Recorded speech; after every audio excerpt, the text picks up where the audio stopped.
Welcome back. So, just had to get that in, huh? I don't know how it still has a comedic effect, but I'm going to keep going with it. It's not like you don't know I'm going to do it. Right. I think that's what like adds to the funny. Like we know it's coming. It's gonna happen. Or like, how bassy will it be? What volume will it be at? It's like a really funny joke that you already know the punchline to. So, how was your weekend? Mine was pretty good. Janet and I did a lot of stuff. All right. Oh, I'm over the small talk already. What kind of stuff do you got for us today? I believe it's on Shane. My weekend was terrible, by the way. He said he was he had enough with the small talk. Wait a second. I might be more interested in this than what... Not really. It was a funeral. So, I mean... it was a funeral. Commence laugh track. Yeah, right.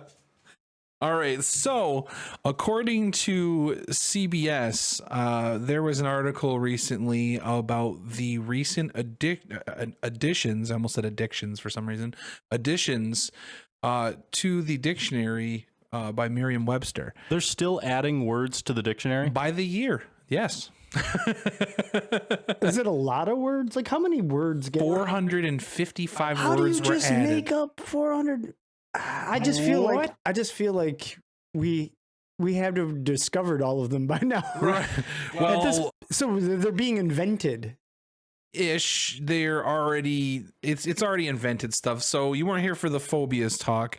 I brought in a nice thick list of the different strange phobias and all that stuff.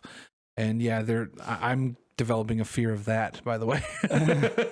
It's phobia.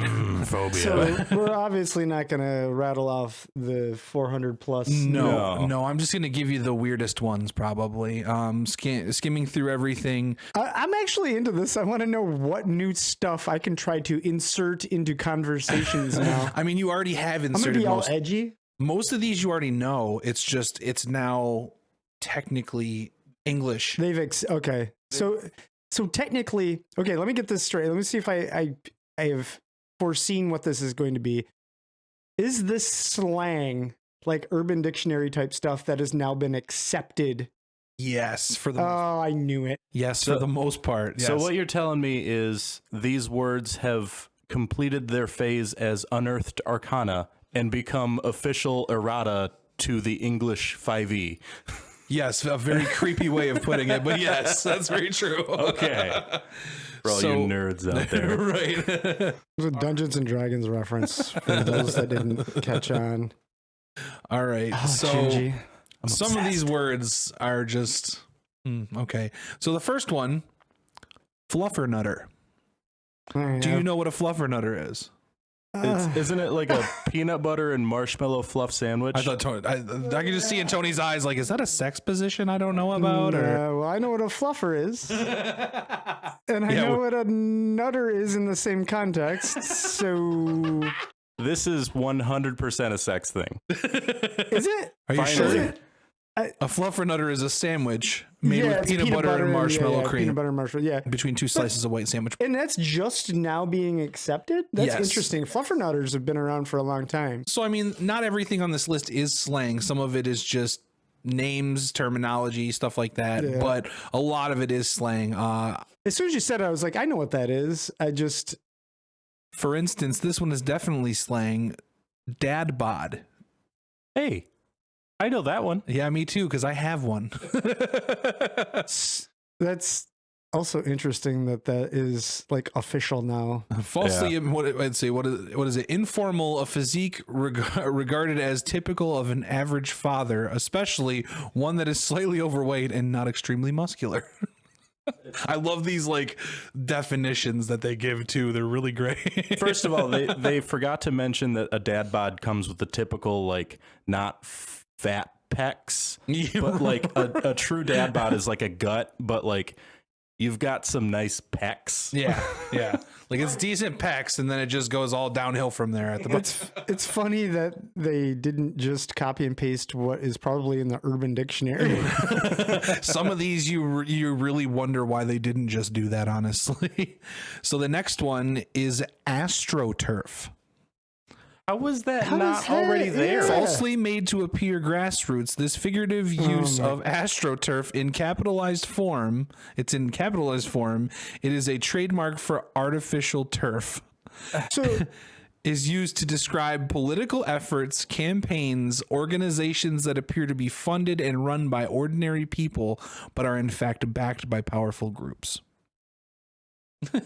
In the same sense, because was added to Merriam-Webster's dictionary. The word because. The word because, why don't you just call them lobbyists?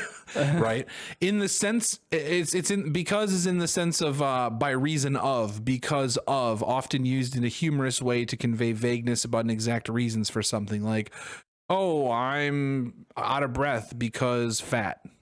So this AstroTurf is two things. It's saying it's the artificial grass, Yep. and it's people hired to pose as political represent. This is falsely made to appear grassroots. This figurative use of astroturf it's basically a political term. From your description, they just sound like lobbyists. I don't know why they made up a Right. new name. So And then- it's just people who appear to be in power, but they're not. Well, no, because it says it. No, it appears to be funded by ordinary people, Oh, but they are okay. in fact backed by powerful groups. Gotcha. That's, Okay. Yeah, and then of course, like it throws a wrench when you're like you see that because was added in the I dictionary. guess the part where they're supposed to be more allude, like a lobbyist, but I don't. All right, the next one is copy pasta. Oh, Jesus. Copy pasta. Do you know what this is, Gingy? Isn't copy pasta like some viral, like either form of text that like it just spreads like wildfire? Sort of. Data, such as a block of text that has been copied and spread widely online, which is basically what you said. It can be also a lighthearted meme, or it can have more serious intent with a political or cultural message. So yeah, basically what you're saying, but it can be twisted politically or culturally. Let's circle back to something. As soon as you said data, I started thinking. I said, which version do I? I think I switch back and forth between data and data. So the versions depend on the context you're Yeah. using it in. So like a data- collection of data or a singular piece of data. Yeah. Did you say data? Like, Data. Da- Like that's how Data. I use it. Data. I'm just weird, I guess. I don't Dada. know. What are you? Are you from Maine? Or are you in a Stephen King book right now? Yes. Oh, don't go to that nice data bod. Indian barrel. I like nice dot bod. Would you like me to pronunciate the T better? Data. All right. Next one is deplatform. To remove and ban a registered user from a mass communication medium such as social networking or blogging website, That one's dumb. broadly to prevent from having or providing a platform to communicate. Next. Right. Yeah. The abbreviation FTW. For the win. No, Or fuck the I world. was going to say, no, fuck the world, of course. No, in this, it's obviously for the win, used especially to express approval or support. Long COVID. Oh, come on. Long COVID style. I'm sorry, I had to say it. A condition that is marked by the presence of symptoms such as fatigue, cough, shortness of breath, headache, or brain fog, which persists for an extended period of time, such as weeks or months, following a person's initial recovery from COVID. Are you experiencing any long COVID, boys? Wait a second. That's alluding to the fact that long COVID is a single word. No, it's two words, just like dad bod, 2 words. So is that hyphen? Nope, they're not hyphened. This is 2 words. But it's just COVID being described by a Yeah. Yeah, which I doesn't know. make it a word. All right, so the next Wait, one. wait, hold on. So can I just submit short COVID to? Is that how this works? I feel like that's valid. I mean, you could. I'm sure you could submit it to Merriam-Webster if you wanted to. COVID. I don't know. This just feels like a big oversight where you just start throwing adjectives in front of. So short COVID would be you have symptoms of COVID and test kind of positive. No, you test positive at a home test, but when you take the legit test, you test negative. Yeah, that's okay. short COVID. Yeah. All right. All right. So the next one is "Am I right?" AMIRITE. Yes, sir. Slang used in writing for "Am I right?" to represent or imitate the use of this phrase as a tag question in informal speech. Oh, there's an example. English spelling is consistently inconsistent. Am I right? So why don't we just add LULZ in there right now? I did it for the lulz. That's the same thing. That word is fucking stupid, am I right? Oh, you want to hear stupid? Listen to this. Fourth trimester. Think about that. Think about that before you say anything. Fourth trimester. Why does this need to be added though? Oh my God. Are they bored over there? So they come into work and they're like, well, you guys up for trying to add some more words? I'm running out. Oh, Bigwig said we got to get 2 words. The guys over at Merriam are like trying to get as much job security as they can, I guess. So this is the only thing that I can think about when I hear fourth trimester. Taco Bell fourth meal. The 3-month period immediately following giving birth, in which the mother typically recovers from childbirth and adjusts for caring for her infant. That's already a thing. That's maternity. It's postpartum. Yeah. That's already a thing. There's already I'm telling you, those guys over at Merriam are just. It's like they're just over there.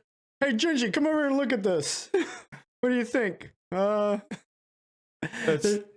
This is what I think they're doing. They're just like trying to make words into different words because they want a paycheck. And That's what I'm saying. And then people are just going, yeah, how do we make this word that already exists into a different word so that I can get groceries tomorrow? Merriam's woke edition. Maybe that's what they're writing, a woke edition. Next one, and this is gonna give Gingy a brain hemorrhage. Otaku. The squinting of the eyes.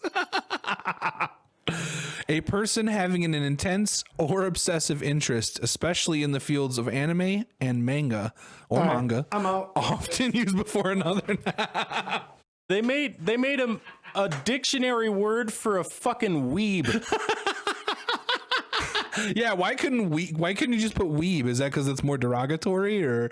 Saturday, come back. If we have to suffer, you have to suffer. Just because you are not otaku and haven't entered the Tenkaichi Budokai, you must suffer the same wrath that we face. I guess it's Utako Tuesday today. Get out of here. Wow. Did you literally write that as you were like on my way back in, I wrote it. Jesus. Those tacos are consisting of fresh lettuce and they are hand drawn. Hand drawn. I'm not mad at you. You should be mad at Merriam-Webster. That's who you should be mad at. We are. So I got one more, but there are some shout outs, if you will, because I have a handful of them. Super spreader, vaccine passport, faux These hawk, aren't words. They're just I'm vote-o-rama, digital nomad, horchata. Oh, I want to know horchata. Which, yeah, horchata, cold sweetened beverage made from ground rice or almonds, and usually flavoring such as cinnamon or vanilla. Okay. My girlfriend's Hispanic. That is 1,000% a word already. Yeah. Okay. So this one, I'm gonna end with an easy, soft one you're not gonna freak out. Air fryer. That wasn't a fucking word already? How was that not already in the fucking dictionary? And they still freaked out. Air fryer. And We know what a airtight. fucking air fryer is. I don't have any words anymore. Everyone knows what a fucking air fryer is. You know what? I don't. I just realized I just said I don't have any words anymore. Merriam's got my back though, right? We got 455 more. Some of them are 2 words. That is the most try-hard, earn a paycheck bullshit I've ever heard in my life. Wow, I really hope that Otaku has a vaccine passport. Looks like he's suffering from a long COVID. In all of those, there was maybe 2, I would say. Fluffernutter and Horchata. Those 2. Those are the only 2 that I'm like, okay. But all right. Fluffernutter was already a thing. It's like it doesn't need to be. That's the one where it's. I think the names. That's a gray. Yeah, it's a gray area. Here's the thing. The dictionary is such like archaic concept. Like, yes, we know there's words that exist, and all of these words already exist. But what's the purpose of like committing them to a paperback book? I gotta check something real quick too now. Who's going out and buying new dictionaries? And really, faux hawk, really like faux hawk. Come on, man. That was one of them. Yes, faux hawk. The whole concept of like making these official and then printing a new dictionary, like that doesn't make sense to me. That's just killing trees. Making sure Snickerdoodle was in there already. Yeah, Snickerdoodle's a thing already. I think they. But it's like the same thing, you know what I mean? It's like Honestly, I don't think it was that long ago that they added it. That was what I'm saying. Like these things are just like slowly becoming meta, if you will, or just the norm. that's a fun name for a cookie. What fucking right do those people have to say, "Oh yeah, that's legit a word now"? Well, that seems like there should be like a legal process behind that. So I don't know. To end our podcast today, I want you to think nice and hard, and for next year's Merriam-Webster a word edition, think of a word that you think they're going to use. Bullfuckery, because all of that was bullfuckery. I'm going to say lit in the context of something being so dope it's lit. How do you rename a word that already like? Well, I guess you just give it a sub definition. An honorable mention to dog water, because I feel like that's coming soon. Please no, don't validate them. All right. Well, that was an interesting one. Yeah. All right. Thanks for hanging out with us. I'm still salty over a couple of those. These words are dog water, y'all. All right. We'll see you guys later. Yeah.